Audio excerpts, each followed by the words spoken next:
over the mountains and the sea. Your river runs with love for me, and I will open up my heart and let the healer set me free. I'm happy to be in the truth, and I will daily lift my hands, for I will always sing when you're down. I could sing of your love forever. I could sing of your love forever. I could sing of your love forever. I could sing of your love forever. Let's lift a hand and sing that. I could sing of your love forever. I could sing of your love forever. I could sing of your love forever. I could sing of your love forever. But thou, oh Lord, art high above all the earth. Oh Lord, thou art exalted far above all gods. Thou, O Lord, art high above all the earth. O Lord, but thou art exalted far above all gods. And we exalt thee. We exalt thee. We exalt thee. Oh Lord. And we exalt thee. We exalt thee. We exalt thee. Oh Lord. Thou, O Lord, art high above all the earth. O Lord, thou art exalted far above all God. Let's sing that, church. For thou, O Lord, for thou, O Lord, art high above all the earth. O Lord, but thou art exalted far above all God. Can we sing that? We exalt thee. We exalt thee. We exalt thee. We exalt thee. Oh Lord, we exalt thee. We exalt thee. We exalt thee. We exalt thee. Oh Lord. Yes, Lord, we exalt thee. We lift you up. We give you praise, for you alone are worthy. We lift you up, Jesus. You alone are worthy of our praise. You alone deserve all the praises. Lord, we give you all the praise, we give you all the honor, we give you all the worship, because you alone deserve it. Lord, our situations don't define us. It is you who define our situations. Thank you that you are with us. And Lord, as we listen to your word this morning, speak to us through your servant. Anoint Dr. Anil as he speaks and brings your word. Speak through him. Speak to each one of us.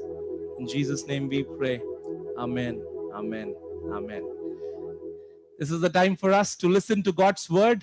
I want to welcome everyone who has joined us on the Zoom service, and also for those watching us online right now in the video on your screens. We want to welcome you to Crossway Church. This is the place we believe God is going to speak to us today, and you have tuned in, and let's give our attention for the next 30 minutes as God's servant, Dr. Anil Jacob, brings God's word to us. He doesn't need an introduction. A wonderful Bible teacher, a man who has traveled places, experiences have taken him to so many places, and I believe this morning as he brings God's word, he's going to be a blessing to us.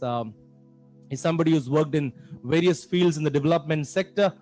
He's somebody who has worked in the among the young people, in several sectors, and this is a privilege for us to have him with us today as he brings God's word to us.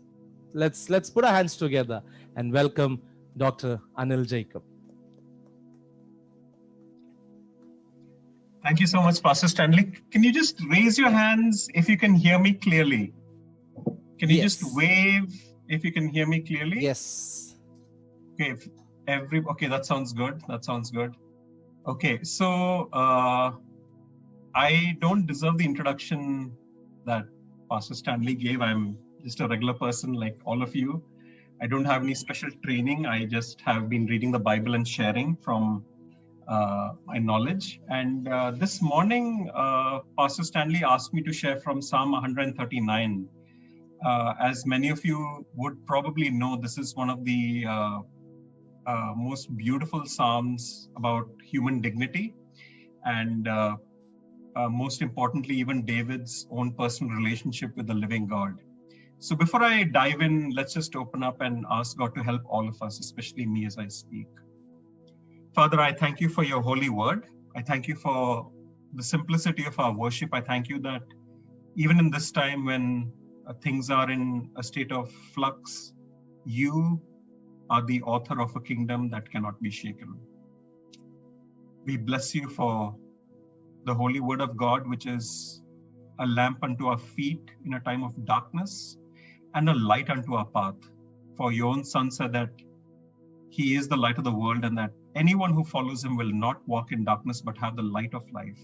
So Lord, even as I share a few thoughts on Psalm 139, I pray that you anoint my lips with your thoughts, with your meditations, and help all of us, Lord, to go into this week ahead with the inner light of life. In Jesus' name, amen. So I'll begin by sharing my PowerPoint slides. Could you just wave your hands if you saw that? Were you able to see it? Okay, I've started screen sharing. Okay. Is it visible now? Can you just raise your hands if you can see the slide? Okay, great. So I'll let the nice things be visible. The basic thing I wanted to leave all of us with are basically 3 points from Psalm 139. The first is that when we read the Psalm, the first section, which is basic from verses 1 to 6, David is speaking in very, very personal terms of how intimately God knows him.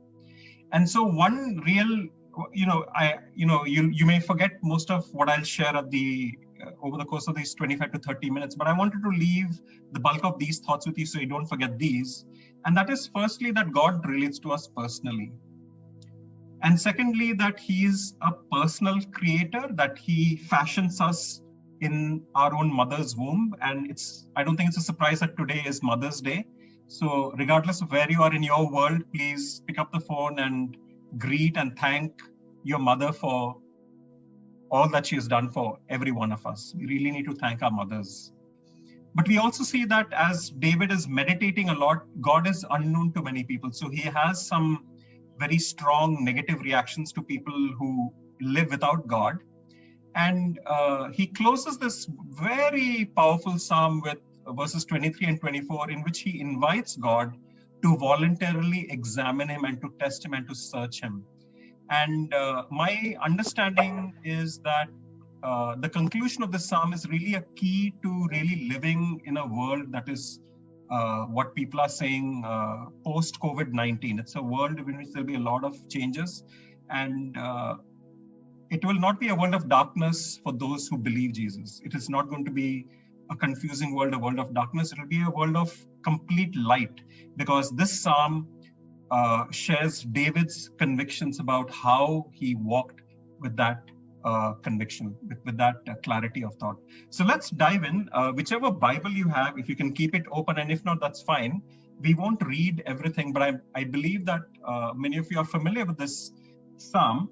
So in Psalm 139, verses 1 to 6, I'll just read out very briefly. He begins by saying, "O Lord, you have searched me and known me. You know when I sit down and when I rise up. You understand my thought from afar. You scrutinize my path and my lying down, and are intimately acquainted with all my ways. Even before there's a word on my tongue, O Lord, behold, you know it all. You have enclosed me from behind me and before me, and laid your hands upon me. Such knowledge is too wonderful for me." So in short, what we see is that David had a personal relationship with God. The number of times David has used the word "you" is a very, very personal word. We don't get that sense of a personal touch with some people. Like, they speak about God in abstract terms, they speak about God in metaphysical terms, philosophical terms. But here, David is saying that God knows his thinking, God knows how David makes decisions, and he even knows the thoughts and the motives before words are formed on his tongue and these thoughts come out. Okay, so David is a shepherd. He has had a lot of time in his life to spend outside in the outdoors, and sheep are not a very communicative species. If you've been with sheep, they have basically one focus in life, because they basically look down and they just keep eating grass. That's literally all they do. They're not particularly known for intelligence. They're not, if you hang out with a cat has, it's very intelligent. A dog likes you, These days, my daughter has taken to making it very clear that she doesn't like pigeons. We have a lot of pigeons coming to our house. We are on the top floor. And you know what pigeons do? They make a lot of noise. They leave a lot of waste. So my daughter makes it very clear she does not like pigeons. She likes miners. She likes sparrows. But here, David is saying that God knows David personally and intimately. And I think one point that comes across to me as I'm reflecting on the psalm is that God is a personal God. He takes us seriously. He takes my words seriously. He takes my thinking seriously. He is actually scrutinizing me. He says, David says that you're intimately acquainted with all my ways. I get the picture that David understands that somebody is conducting surveillance on him. It's like in those movies where you have two cars, one car is following the other, and when the car in the front moves, the other car also moves. Or in those spy movies, there's a intelligence agent in the back and he's watching every move of the person he is spying at. So you get the sense that David knew that God was keeping an eye on him. And he is overwhelmed by the end of this section. He says, "Such knowledge is too wonderful for me." So I want to suggest to you that David had a very personal relationship with God. And remember that at the time that David is writing this, the scriptures that they have is basically the first 5 books of the Bible. The first 5 books of the Bible. You have Genesis, Exodus, Leviticus, Numbers, and Deuteronomy. And even based on that, many times when Christians start reading the Bible as a result of a New Year's resolution, they say, well, Genesis was fine, Exodus was fine, and then I hit Leviticus. It was so difficult. I couldn't move. I didn't understand anything, and so I stopped. But God is a personal God, because David knows that the God who gave the scriptures to Israel was somebody who wanted to connect personally. And I think David in the entire Old Testament really connects. And I think that's why we turn to the Psalms. So earlier this week, I was speaking to somebody from another church. Again, we were talking through WhatsApp video, and I asked him, so what is it like for you to read the Bible, brother? What is it like? What do you turn to? So he said, well, my pastor has a reading plan and I follow it. And I said, okay, what else? He said, well, I read the Psalms a lot. Many of us, we read the Psalms, and in a situation like this, many of us are going to the Psalms, many of us. It's not just, this morning I was leading our service in our own church in Delhi Bible Fellowship, and I turned to the Psalms because I knew that a lot of us are facing many struggles that we can't articulate, we can't share.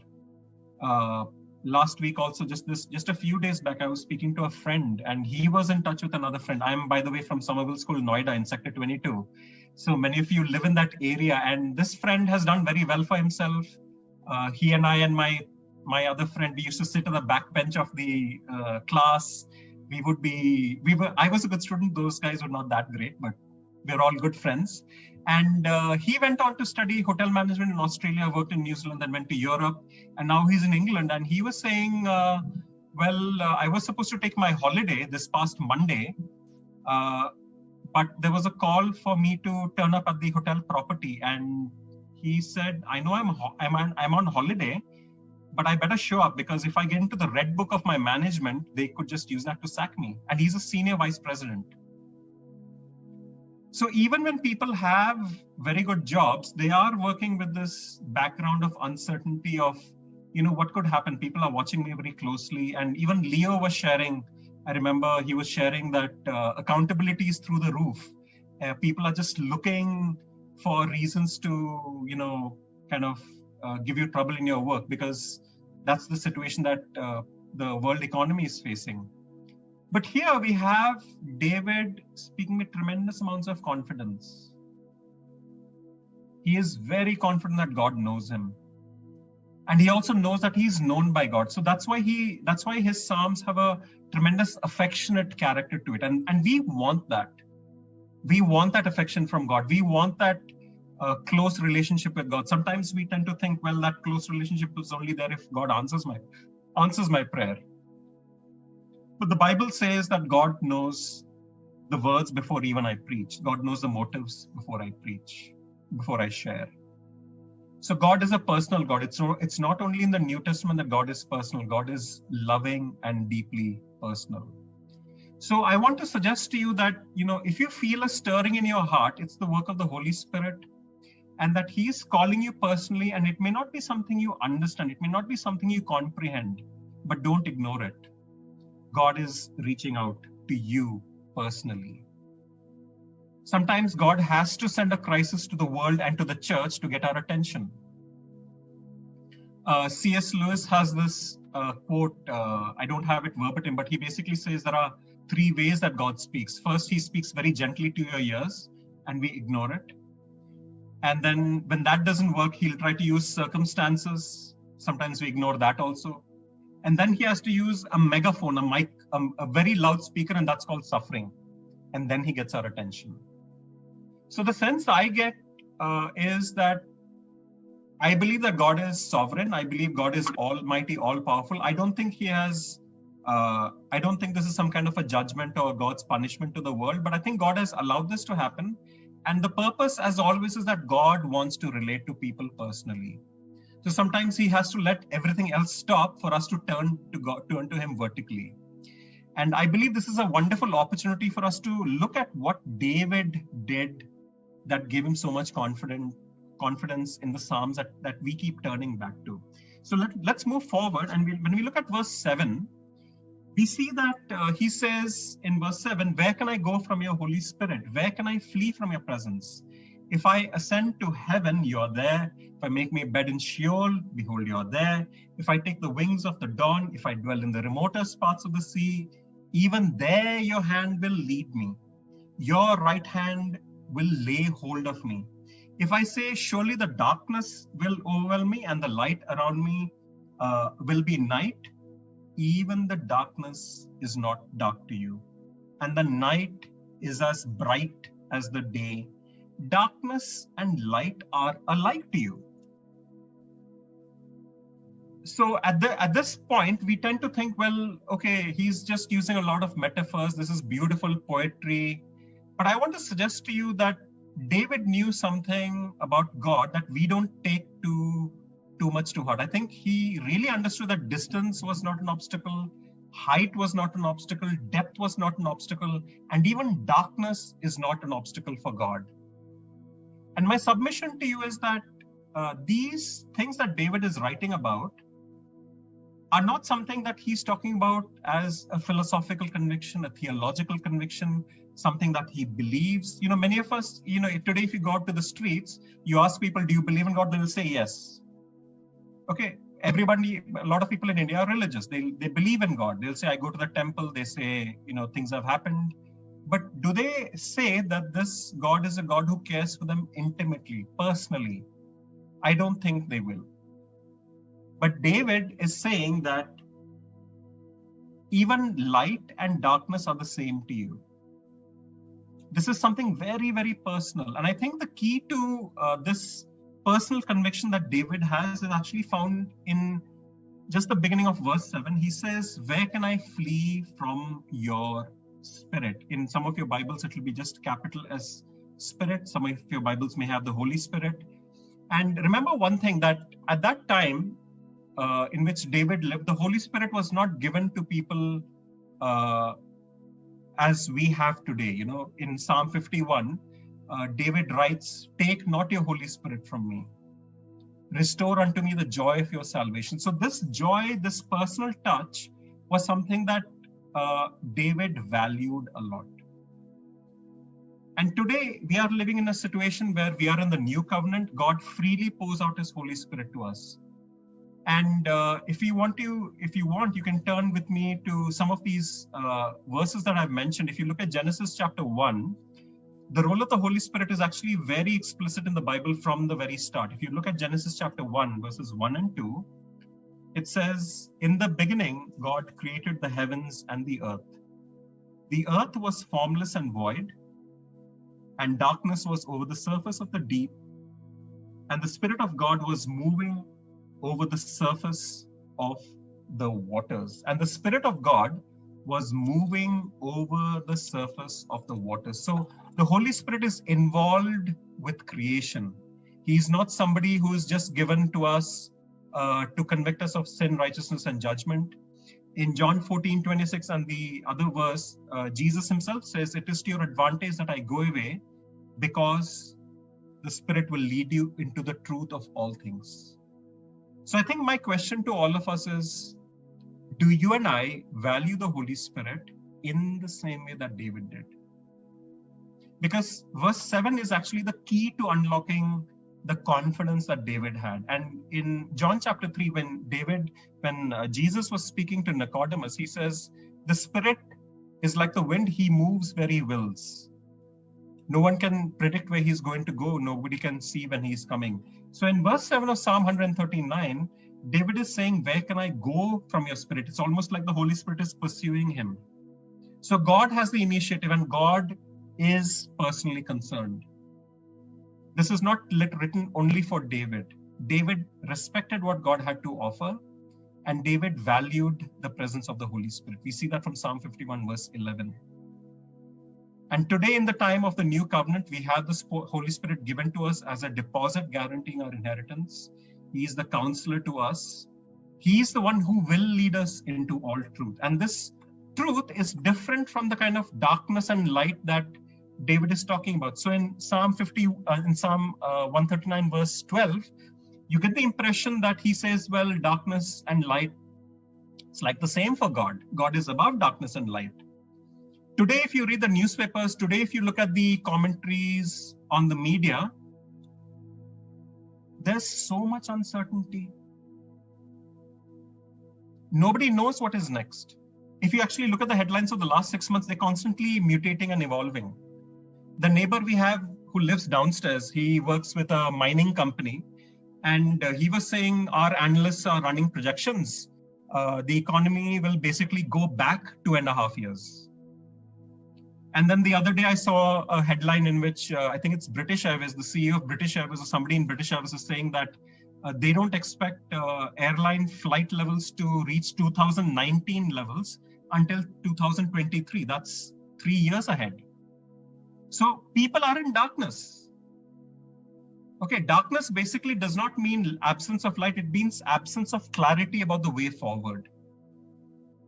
Absence of clarity. And this is what the Holy Spirit gives us, because John 14:26, John 16:13 and 14 basically says, Jesus is saying the Holy Spirit will lead you into all truth. All truth. So that's a truth we need to know. We need to capture this. And that comes by the power of the Holy Spirit in the Word of God.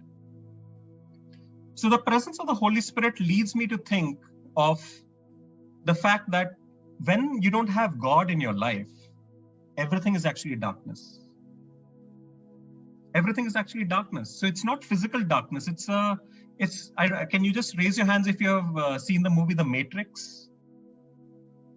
Okay, Leo has seen it, Jubin has seen it, Phoebe has seen it. Anybody else?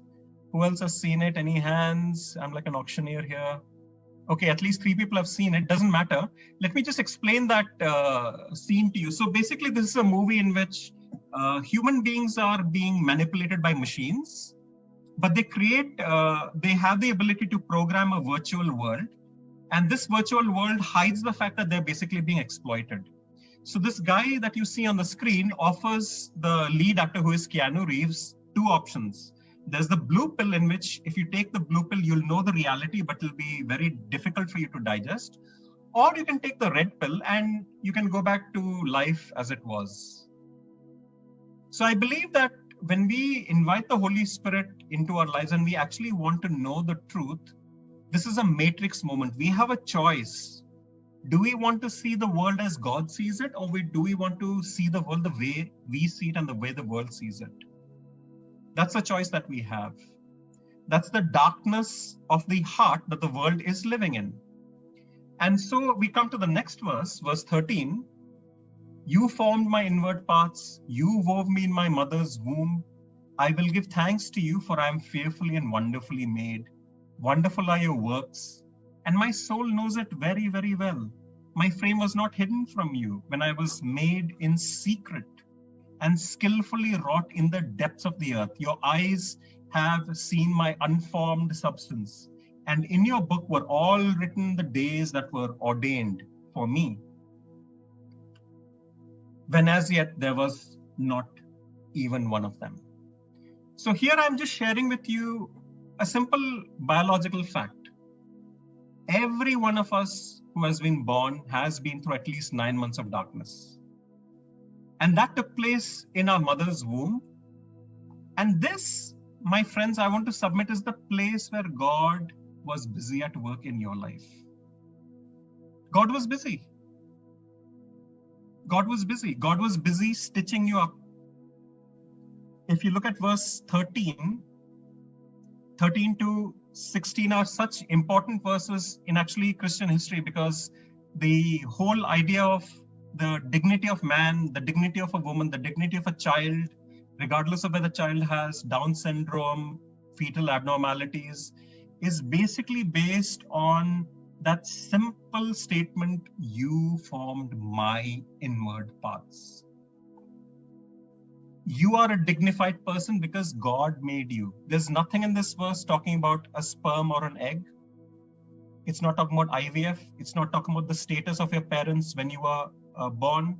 It's not talking about your socioeconomic status, your education, your money, your job. It's talking about the fact that you were made by God. You're not a genetic clone. When we read Genesis chapter 1, verse 26, it says, in his image, he made them, male and female, he made them. So you're not a copy. You're not just an accident of evolution. You're not just a biological product. God made you. You may have been fashioned in the darkness of your mother's womb. You may have been dark for 9 months or later or whatever. But that is why pregnancy is sacred. That's why marriage is sacred. It all comes down from this one verse, that human beings are made in the image of God. Okay, so regardless of what your socioeconomic status is, regardless of what you're thinking, what's going to happen to me next, I want you to turn to this verse again and again. I want you to remember that you were formed by God Himself. The same hands that took the rib out of Adam and formed Eve, the same hands, literally. You know, about 3 years ago, I happened to be in the hospital when my wife was pregnant, and the ultrasound technician allowed me to see the ultrasound when my daughter was in the womb. And it was live, and I still remember my daughter doing something like this. So I keep telling my daughter, Vivian, you actually said hi to Dada very early.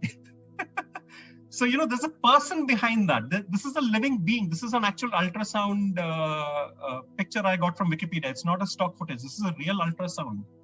So you have dignity because Jesus Christ, God the Father, and God the Holy Spirit made it a point to make you. Some of you might be saying, okay, we believe God is always at work. Fine, we believe in God. I believe I'm an important person. But let me ask you to go a little deeper. What gives you your identity? Do you find purpose in achieving things in your life? Is it the goals you've achieved, the next thing you have to do, the next status in your position in your company you must achieve? Those are important, but you know, always David and the Bible, they're always going to foundational issues. They're always asking, what do you really draw your strength from? And that's why I think the conviction that David has is coming from root issues. He is saying that my identity comes from the one who made me. Your origin is the person who you cannot see, whom your mother couldn't feel. You were made in the depths of the earth. That's a Hebrew way of saying you were made in secret, but God had a plan for your life. That's why in verse 16, he says, in your book were all written the days that were ordained for me, when as yet not one of them was present. So God has control over time. God has control over time. It's very hard for our mind to wrap itself around it. God has control over time. He's really powerful, you know, he's really, really powerful. And I think I want to just slow down at this point and ask you a few questions. I want you to think a little skeptically. Many of us will be saying, so what? Okay, fine. So what? This book was written 2,600 years ago. It's religious stuff. So what? What do you say about your purpose in life? What do you say about it? Is it basically the acquisition of knowledge? Is it the acquisition of wealth? Do you want to buy a flat before you're 40, 45, 50? What is your purpose? A lot of the purpose that we can get in our life comes from these verses. The one who calls you is the one who will present you perfect and blameless in that day, Paul writes. That perfection is there if you're connected to the Lord who made you. When you die, who's going to miss you? I had a discussion many years ago with a friend of mine. We were both doing our studies in America, and he said to me, you know, Anil, we are obsessed with getting published. But when we are in our funeral graves, our families will not say, you know, Anil should have published one more book. They're not going to say that. Who's going to miss you? Upon whose life did you have an effect? That comes only when you have a larger purpose than myself in my life. What is it that I leave behind when I pass away? Are we working towards that? About 6 months ago, I got a missionary newsletter, and this was from Blessing Youth Mission in Vellore, and the person was writing about the life of Graham Staines, and he had a very simple motto at the beginning, at the end of the missionary newsletter. He said, "Is what you're living for worth dying for?" That's not a philosophical question. That's a real question. Don't say you are not called. Don't say that. Look at verse 5. He says, "You have enclosed me behind, before, and laid your hand upon me." You get the picture that David is being pursued by the living God. That's why he says, "Where can I go from your Holy Spirit?" So the Holy Spirit is at work. He wants people to relate to him, but you have to be willing to relate to him. That's where the purpose comes from. Are some of us living like an orphan? Do we actually believe that God is not my father? He's not ultimately responsible for my 3 meals. So I have to struggle, I have to stress. Am I living like an orphan? I may not say that I'm an orphan, but do I believe that, nobody cares about me, it's my responsibility? Am I living like an orphan? David knew that God was his shepherd. He knew it.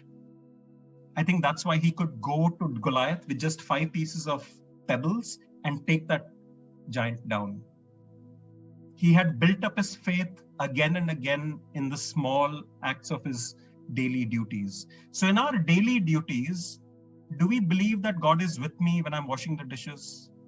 You may not have a maid, so some of you have to do jhadu pocha. Is God with you?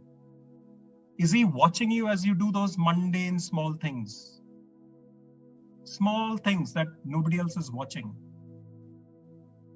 Am I living like an orphan? Do I believe that God is actually my father? And you may say, so what? What about my secret thoughts? Are my secret thoughts of darkness? I don't have hope for the future. I'm unsure about what's next.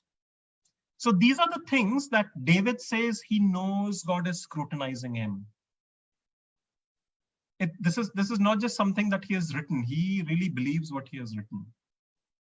And so as I want to draw our sharing with a close, you see in verses 19 onwards that he has a sudden switch in this gear. He says, "Oh, that you would slay the wicked, O God. Depart from me, men of bloodshed. They speak against you wickedly, and your enemies take your name in vain. Don't I hate those who hate you, O Lord? And do I not loathe those who rise up against you?" The true darkness is when people don't know that God exists. And so they think they can do what they want. They can lord it over others. They can exploit workers, give them less wages.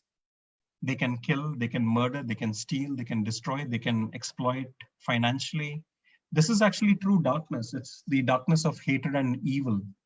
And we may be surprised by why David suddenly jumps into this very negative language, but I believe it's because he had really internalized why God is so wonderful. It's really wonderful to follow this Jesus, this Holy Spirit, this God the Father.